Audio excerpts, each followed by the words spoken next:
Alors le Nouvel An chinois, c'est le premier jour de l'année lunaire.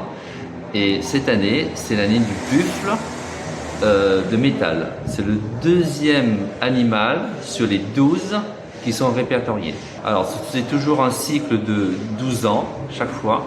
Donc 2021 et 2033, ce sera l'année. Alors peut-être pas l'année ce sera toujours l'année du bœuf, mais peut-être avec une connotation, ça peut être l'eau, le feu, etc.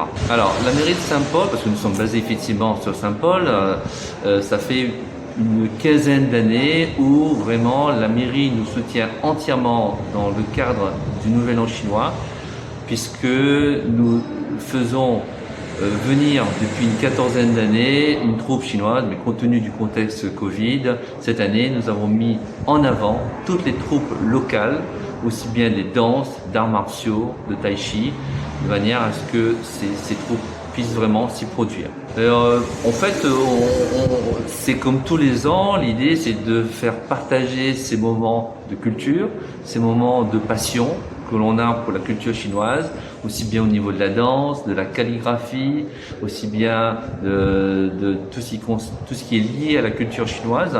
Donc l'idée c'est de faire partager non seulement à la population saint-pauloise, mais aussi à toute la population réunionnaise.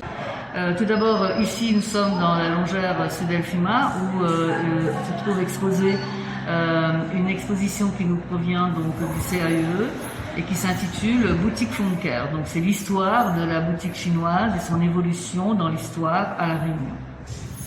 Cette exposition est présente ici dans la longère depuis le 5 février. Elle sera ici présente jusqu'au 12 février. Ensuite, elle sera une exposition itinérante qui ira dans les médiathèques, celle de Lecomte de Lille du Front de Mer, ainsi que la médiathèque de Saint-Gilles-les-Bains. Nous aurons également un temps fort qui consiste en une soirée qui se déroulera à la Maison Grandcourt le 13 février, à ne pas manquer. Certes, étant donné la crise sanitaire, nous avons donc une jauge qui est réduite et qu'il va falloir s'inscrire, évidemment, pour pouvoir assister à cette soirée Grandcourt où nous aurons des spectacles de danse ainsi que de démonstrations d'arts martiaux, de tai chi, entre autres. Nous aurons ensuite le 16 février à la salle de conférence du Front de Mer de Saint-Paul une projection du film qui s'intitule Sur la route des engagés chinois, qui a été coécrit par Sud-Elfuma, qui sera suivie d'une conférence débat. Pareil, également, étant donné la jauge limitée à 70 personnes, il va falloir s'inscrire pour pouvoir assister à cette conférence. Et enfin, nous déployons dans les bassins de vie à travers les bibliothèques, les médiathèques ainsi que les écoles un certain nombre d'ateliers qui sont des ateliers de culture chinoise, qui sont des ateliers de calligraphie, des ateliers de sculpture sur fruits, ainsi que des ateliers de pliage sous forme de lanterne ou de lotus qui se dérouleront dans nos écoles à partir du 17 février jusqu'au 24 février. Je pense qu'en ce qui concerne l'histoire des engagés chinois, déjà on a quelques éléments qui nous sont communiqués et qu'on ne peut trouver dans les archives.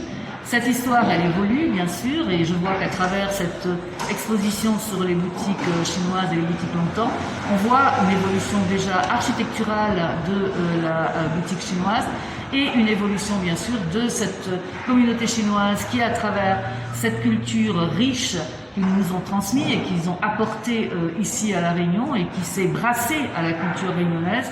Aujourd'hui, on continue en tout cas ces recherches et j'aimerais qu'effectivement nous ayons la possibilité de poursuivre ces recherches, que ce soit des recherches à la fois historiques, voire peut-être aussi archéologiques, bien entendu sur le territoire saint-paulois, mais pas que, et sur l'ensemble de La Réunion. Bon, c'est un lien qui est naturel avec la communauté d'origine chinoise ici à La Réunion. Tout le monde a ce lien de solidarité et on sait aussi que cette communauté qui à l'époque avait disséminé sur toute La Réunion des boutiques et qui apportait pour tout un chacun eh bien, les vivres, l'essentiel, même si c'était frugal. Nous avions le riz, nous avions la morue, les grains, tout ce qui faisait aussi la nourriture. Et il y avait aussi cette confiance dans les deux communautés, la communauté réunionnaise et la communauté d'origine chinoise. Ça ne fait qu'un, puisque à l'époque il y avait le carnet de boutique et qu'il y avait ce lien de confiance dans une réunion qui était extrêmement pauvre, extrêmement démunie, où chacun attendait d'être, l'ouvrier agricole attendait d'être payé en fin de semaine, le planteur attendait la fin de l'année pour être payé, parce que c'était une société qui était principalement rurale. Et donc ce lien est un lien indéfectible. Et nous savons quelle est la place de la communauté d'origine chinoise ici à La Réunion dans l'économie. Et jusqu'aujourd'hui, ça s'est poursuivi. Et donc c'est un lien très fort. Et tous les Réunionnais connaissent aussi c'est quoi le jour de l'an chinois. Et c'est ce que nous allons célébrer le 12, vendredi 12. Et nous savons aussi qu'en Chine, par exemple, c'est une fête qui se poursuit sur plusieurs jours. C'est là où il y a les congés, au moins un congé de 7 jours. Et ça se poursuit jusqu'au 15 février où il y a la fête des lanternes. Et donc, c'est ce lien. Et nous regardons ça avec beaucoup d'estime, beaucoup de solidarité, beaucoup de reconnaissance, une communauté vis-à-vis de l'autre. Et aujourd'hui, on ne pourrait même pas dire ça. Nous ne faisons qu'une communauté, cette communauté qui vient de toutes les terres du monde, que ce soit du grand continent asiatique, l'Inde, la Chine, l'Europe, l'Afrique. Nous ne faisons qu'un.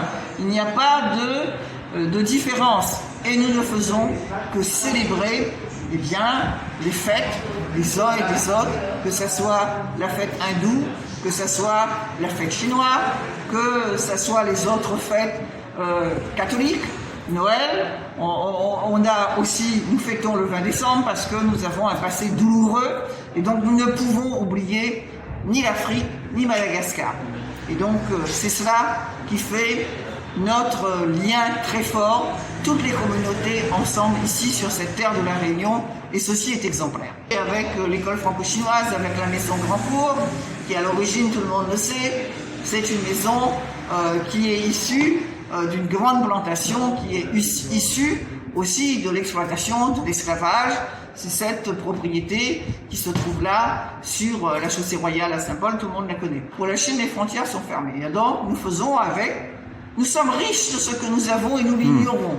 Nous n'avons quelquefois pas besoin de faire venir d'autres terres, de ce que l'on possède déjà. Oui, avec des troupes locales, et parce que il y a là une richesse que l'on doit faire connaître et qu'il ne faut pas ignorer ce que nous avons déjà, et on va l'utiliser, il n'y a pas de problème.